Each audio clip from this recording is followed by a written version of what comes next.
আমি যখন রান্না করতে বসি তখন প্রায় সময় পাশের বাসার ভাবি এসে আমার রান্নার এটা সেটা অনেক গুণগান গেয়ে যায়।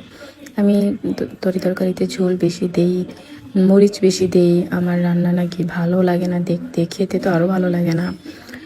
যাই হোক, 10 বছরের অভিজ্ঞতা রান্না বান্না করার। জানি না কতটুকু পেরেছি ভালো রান্না করতে, তবে আলহামদুলিল্লাহ এ পর্যন্ত আমার রান্না খেয়ে ওই পাশের বাসার ভাবি ছাড়া আর কেউই কোনো বদনাম করতে পারেনি। তবে হ্যাঁ, এটাও মানে বলতে হবে যে পাশের বাসার ভাবি ছিল বরিশালের আর আমি হলাম নোয়াখালীর।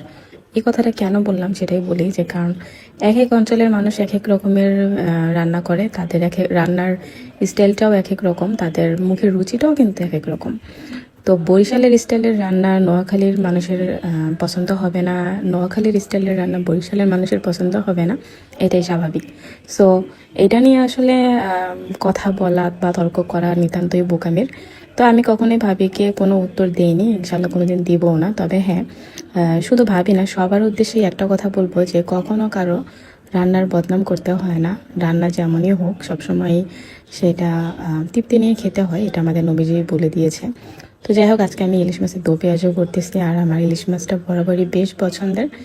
এখন যদি আমার পাশের পাশের ভাবি পাশে থাকতো তাহলে সে অবশ্যই আমাকে বলতো যে ভাবি, এই ইলিশ মাছটাকে যদি আপনি দো পেঁয়াজ না করে যদি একটু শাপলা দিয়ে বা যদি একটু কচু দিয়ে ঝোল ঝোল করতেন তাহলে খেতে আরও ভালো লাগতো।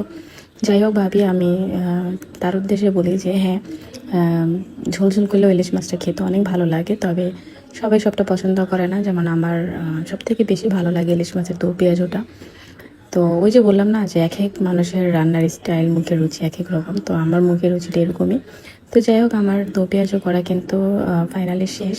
দেখতে কিন্তু বেশ ইয়াম্মি লাগতেছে এবং খেতেও কিন্তু বেশ মজা হয়েছে। এখন আপনারাই বলেন তো যে আমার রান্না কি দেখতে আসলেই খারাপ কিনা।